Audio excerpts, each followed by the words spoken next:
Hello everyone, welcome back to Around the World. This is our top 10 Australian destinations for 2022. To make it super easy for you guys, we're going to timestamp all of these locations so you can skip ahead to something you're interested in, or if you're interested on each destination in the description below. So kicking it off at number 10 is Eyre Peninsula in South Australia. It's great for road trips and it has a lot of landscape that reminds us so much of England. There is a lot of Cornish flags located around the place, and this place is famous for its seafood. Actually, 65 of Australia's seafood comes from South Australia, and it is beautiful and it has super quiet beaches, not like the ones on the East Coast, which are always absolutely rammed and full of tourists. Listening off some of the best things you can do in Eyre Peninsula: you can swim with sea lions and also great white sharks if you're into that kind of thing. You can do shark cage diving in Port Lincoln. There is great national parks, including the Port Lincoln National Park and Coffin Bay National Park. There are so many places where you can do free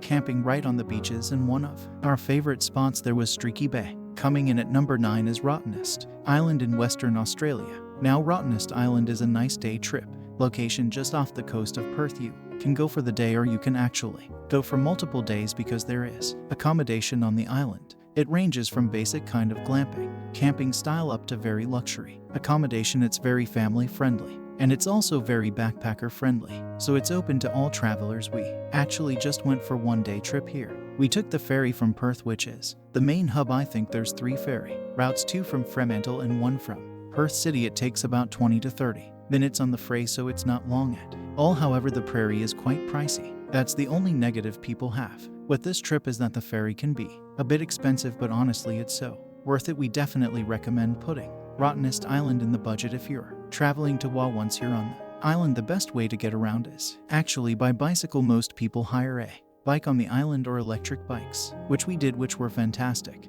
Because we only had one day there, we could discover a lot more of the island. Using the electric bikes, you can also walk around the island, but it is quite far. There's a lot of kilometers to cover. And there is also a hop-on hop-off bus that runs around the island, so that's a really great way to get around too if you haven't been able to hire a bicycle. Some of the best things to do on Rottnest Island is to visit all the amazing beaches. There's really great snowfall spots. The water's very clear and it's not too busy once you get out via main settlement area. But our favorite places were Parakeet Bay. Another great location is the Basin. It's a natural swimming pool. It's really good for snorkeling and a safe place if you have kids. Just next to that place is Pinky's Beach, and this is very family friendly. There's actually a beach club next to it, and there's the lighthouse up on the top too. This whole area is really nice, and it is within walking distance to the settlement, which is the main hub of the island. That's where you'll find all of your cafes and the ferry terminal. However, the best thing to do on Rottnest Island is to go and find the cooker. They are very, very cute, and they become very popular, especially because people want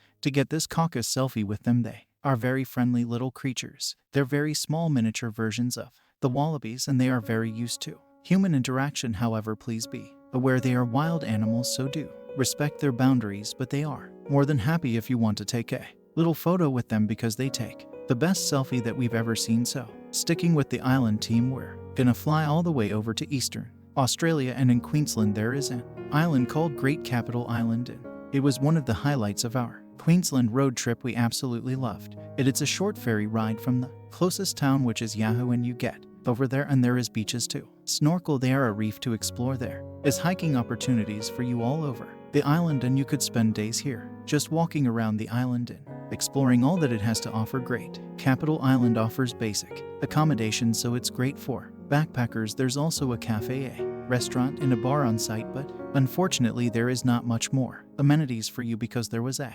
cyclone that wiped out part of this region in the last decade. One of the best parts about Great Couple Island for us was how secluded it was and how much we just had the beaches to ourselves. When we explored, we walked around this island all day and we had a blast, and honestly we could have stayed here for a lot longer, but we were only there for a day trip, so we just made the most of it. We returned back to Yeppoon on the short half-an-hour ferry, and this place took us totally by surprise as well. Just as a side note, Yeppoon is an up-and-coming town in Queensland, and we really think that you should add it to your list. There is loads of cafes, loads of restaurants, really trendy, really hit places for you to explore, and it is the gateway to Great Capital Island, so put it on your bucket list. Coming in at number 7 is Litchfield National Park in the Northern Territory. Now, when you think of national parks in Northern territory usually most people recommend Kakadu, but we really love Litchfield National Park and we think it has so much to offer. You can take a day trip from Darwin and there's also loads of tours running from Darwin too, so that's a great way to see it. You can also drive down there because there is designated camping spots and you can spend a few nights camped up there exploring the whole area. It was one of our highlights of the Northern Territory, and one of the best things about it was the waterfalls, some of which you can only see from a barrier, but some of them you could actually go into and swim, which was really great. When you visit Litchfield National Park, make sure you visit these 5 destinations, which are the main things to do in the area. You're to see a lot of termite mounds by the side of the road if you're rotating around Australia, but these ones are humongous and they're the biggest ones we saw on our trip.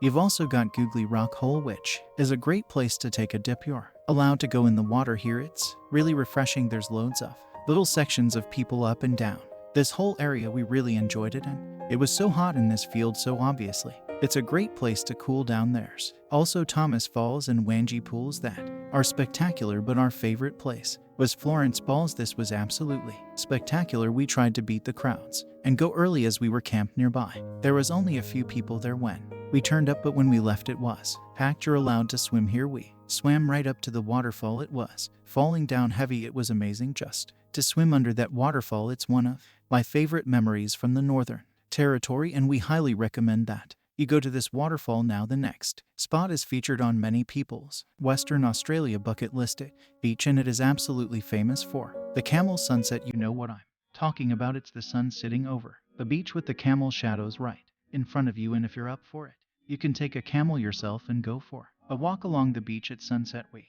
didn't do that, however, we did get to experience the camels. They just walk around the town before and after sunset, so we were staying pretty close by. We saw a lot of them. They're very smelly, but they make for a beautiful sunset. The other thing you can do at Cable Beach is 4-wheel driving on the beach, and that is one of the best experiences I think people can have there, is driving up, parking on the beach, and just enjoying the sunset with the camels walking in front of you. It is so magical, and we had some of our most memorable sunsets on this beach. We just really loved it. Now, Cable Beach is located in Broome, which is a very remote part of Australia. In fact, to get there you have to fly from a domestic location. I don't think they can fly international flights to Broome Airport, or you can include it on your road trip like we did, and it is very far from everywhere else, so I guess that kind of makes it quite special because not a lot of people are able to do it, whether they have the time or the money to do that trip and make it into a big event. But Broome does offer some amazing accommodation. We saw some fantastic resorts when we were staying there. They have great food and restaurants and cafes, and we did sample a few of them. And they are also famous for their pearl industry, which has brought a lot of immigrants into Broome, and you can see that in the architecture of the buildings. And with all the architecture, corrugated steel buildings, there is a lot of history there with Japanese, Chinese, and East Asian immigrants. Okay, so we are halfway through now our top 10 destinations in Australia, and at number 5 is one of the most magical places in Australia, if not the world, and that is the Daintree National Park. Many people believe that the Amazon is the oldest living rainforest in the world, but it's actually Daintree. It's one of David Attenborough's favorite places in the world, and he is quoted as saying that it's the most extraordinary place on earth. So there's 2 different areas in the park, and that's Mossman Gorge and Cape Tribulation. Mossman Gorge actually has a really nice walking trail to a large gorge which you can pay to enter. We actually visited years ago, and you didn't have to pay, but this time you do. There's a little shuttle bus that runs you to the main area. You can go for a quick dip there, but be careful because it is quite scary up top. Well, not scary, it's a little bit dangerous, so true, do try and stick to the calmer waters, but it's a really beautiful point. And then you continue your journey up north, and that goes into Cape Tribulation area. This is really special. It feels like you're walking into this enchanted ancient dinosaur land. They have some amazing species of birds, trees, mammals, amphibians, and reptiles. However, 2 of the most famous animals that you can come across in the Daintree are the crocodile, and you can go and take some crocodile tours. You can go see them. Sometimes they feed them. We actually didn't take any tours, but we also didn't actually see any crocs, so I'm guessing you have to take the tours because they probably know where they're hiding. Another animal that is famous in the Daintree region is the cassowary. This creature is like a living dinosaur. It's absolutely incredible. It's a humongous bird with these great big claws for feet, and actually sometimes you see them with their little babies. And actually it's the daddy that takes care of the offspring. We actually saw one on our latest trip to the Daintree and it was very exciting. Everybody always has to stop and take photos of them. An incredible species of animal. Daintree National Park feels like it holds all of the world's secrets. There's been trees discovered here that people actually thought were extinct, so who knows what else we're going to discover in Daintree National Park. But it's definitely one place that you have to go once in your life. Coming in at number 4 is Carnarvon Gorge in Queensland, and it was something that we kind of added late to our trip. We needed to kill some time, so we went inland and we found this amazing gorge which just took us totally back in time, and again we felt like we were living in the dinosaur age because this place was just incredible. So to paint a picture for you, we were driving through this dust bowl of a desert and there wasn't much around, but then as soon as we entered into the area of the gorge, everything began to look so green and lush and alive, and there are plenty of different campsites there for you to choose from, which you can use as a base for the main activity at Carnarvon Gorge, which is hiking, and there are so many trails for you to explore. You can spend days, I think you can spend weeks hiking along these trails because there is just so many kilometers, and here you will find some of the ancient Aboriginal rock art which is protected and very special and sacred. There are over 20 examples of Aboriginal rock art here. There are prehistoric cycads, sandstone cliffs, and it is an outback oasis in the middle of the desert. It is just a really special place. You are probably going to see a lot of wallabies when you visit. You're going to hear and see a lot of bird life when you visit. It is just such a special place, and if you like hiking, this has to be on your list. So the accommodation options range from pretty basic camping to van life to camper vans, all the way up to luxe camping in cabins and lodges, but you can use this as a base to explore some of the tracks and trails around the area. And some of our favorites were Bulumba Bluff, the art gallery, and amphitheater, taking the bronze spot in the top 10 place to visit. Australia is Magnetic Island. Magnetic Island is located off the coast of Townsville in Queensland, and it is the best destination to go to if you're looking for a fun family holiday, but still has quite a lot of amenities for you in the island life. Now, if you're looking for an island that has a bit more amenities, then you'd find maybe a great couple in Queensland, and this is great because Magnetic Island has actually lots of hotels, restaurants, cafes, and it has roads, so you can take your car on the ferry, or if you have a camper van or a van, you can take that across too. There isn't many places to free camp here, though it's only one camping area, so you do have to book in, but you're more than welcome to take your van or your camper and park there. You can also just take your car across if you wanted to park at your accommodation, because you can just drive to location around the island during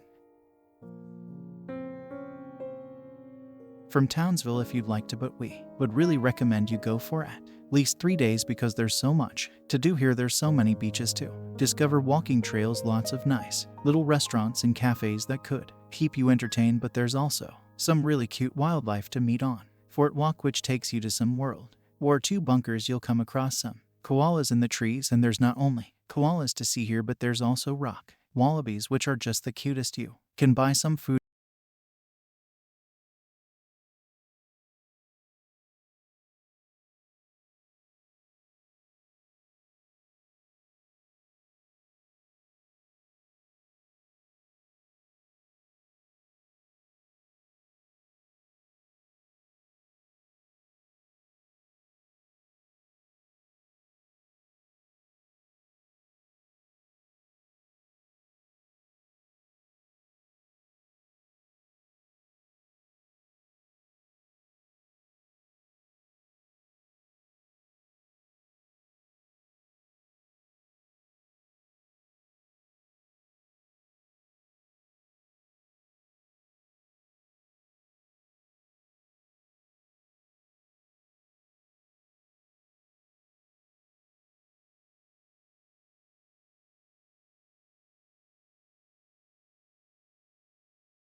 is an award-winning beach in Australia and frequently takes top spot for the best beaches to visit in Oz now. Ningaloo Reef is an amazing place, but what makes it extra special is there's so much to do also in this area. The town of Exmouth is a growing place, and it is really booming in popularity, especially during the winter season for travelers and van lifers. It's a great town with some really nice cafes, but the surrounding natural beauty of the area is really the draw card. Cave Range National Park has, of course, the beaches, and it's a gateway to Ningaloo Reef, but you also have some incredible hikes. A spectacular place to go to watch the sunrise for a nice morning hike is Charles Knife Gorge, and it has been compared to the Grand Canyon of America. Personally, when we visited Ningaloo Reef, we were absolutely blown away. We think it is one of the best destinations in Australia, definitely deserves the top spot. When people ask us our favorite place, Lingard Reef always comes out, and it's always the topic of conversation when people talk about the most beautiful places to visit in Australia. So thank you guys for watching. Like we said earlier, everything that were featured here is going to be listed in the description below in a separate full vlog on each destination, so go and check those out. So if you like this video, please like and subscribe, and if you think we missed out any destinations that should have been the top 10, then comment below. Otherwise, we'll see you next time. Thank you.